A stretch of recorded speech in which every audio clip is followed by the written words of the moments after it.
మాట ఇచ్చాం, ఏం చేసైనా నిలబెట్టుకోవాలనే తాపత్రయం ఉంది. కానీ నిధుల కొరతే వేధిస్తోంది. అపోజిషన్ నుంచి ప్రెషర్ పెరిగిపోతోంది. ఇన్నాళ్లు దాడికి ప్రతి దాడితో నెట్టుకొచ్చాం, ఇప్పుడు వాళ్ళు ఢిల్లీలో ధర్నా చేస్తామంటున్నారు. అట్లయితే ఎట్లా? ఇప్పటికిప్పుడు నిధులు సమకూరుతాయా? అపోజిషన్ ఆందోళనలు ఢిల్లీకి తాకితే పరిస్థితి ఏంటి? ఇదే ఇప్పుడు కాంగ్రెస్ పెద్దలను ఆలోచనలో పడేసిందట. ఏదో ఒకటి చేసి రుణమాఫీని క్లియర్ చేయాలని భావిస్తున్నారట. రుణమాఫీ చేసి తీరుతామంటున్న కాంగ్రెస్, రాహుల్ ఇంటి ముందు ధర్నా చేస్తామంటున్న బీఆర్ఎస్, నిధుల వేటలో రేవంత్ రెడ్డి సర్కార్. కాంగ్రెస్ పవర్లోకి వచ్చి 10 నెలలయ్యింది. ఎన్నికల్లో ఇచ్చిన అతిపెద్ద హామీ రుణమాఫీకి కీలక అడుగులు పడ్డాయి. కానీ హామీని పూర్తి స్థాయిలో నిలబెట్టుకోలేదని బీఆర్ఎస్ అంటోంది. ఇంకా కొంత పెండింగ్ ఉంది. అందరికీ మాఫీ చేస్తామని అధికార పక్షం చెప్తోంది.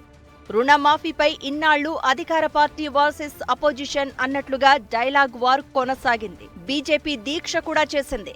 అయితే ఇప్పుడు రుణమాఫీ సెగ దేశ రాజధాని ఢిల్లీకి తాకేలా ఉంది. అలాగని వెంటనే మిగతా వారికి రుణమాఫీ నిధులు విడుదల చేద్దామంటే ఖజానాలో డబ్బులు లేవు. ఇప్పుడు ఇదే అంశం కాంగ్రెస్ సర్కార్ పెద్దలను ఆలోచనలో పడేసిందట. దసరా పండుగలోపు రుణమాఫీ పూర్తిగా అమలు చేయకపోతే ఢిల్లీలో రాహుల్ గాంధీ ఇంటి ముందు ధర్నా చేస్తామంటోంది బీఆర్ఎస్. దీంతో ఏం చేయాలన్న దానిపై రేవంత్ సర్కార్ సందిగ్ధంలో పడిందన్న చర్చ జరుగుతోంది.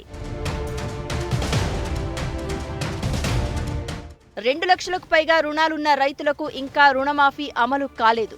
దీంతో దాదాపు 20 లక్షల మంది రైతులు రుణమాఫీ కోసం ఎదురు చూస్తున్నారని బీఆర్ఎస్ చెప్తోంది.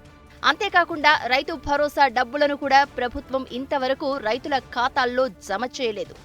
భూమి ఉన్న రైతులతో పాటు కౌలు రైతులకు కూడా ఎకరాకు 15,000 చొప్పున ఇస్తామని కాంగ్రెస్ ఎన్నికల సమయంలో హామీ ఇచ్చింది. భూమి లేని రైతు కూలీలకు కూడా ఏడాదికి 12,000 చొప్పున సాయం చేస్తామన్నారు.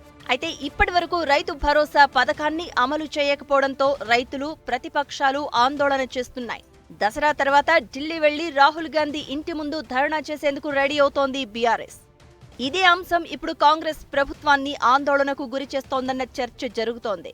బీఆర్ఎస్ అన్నంత పని చేసి ఢిల్లీలో ధర్నా చేస్తే ఇప్పటి వరకు తెలంగాణకే పరిమితమైన రైతు రుణమాఫీ, రైతు భరోసా హామీల అంశం నేషనల్ ఇష్యూ అయిపోతుందని భావిస్తున్నారట.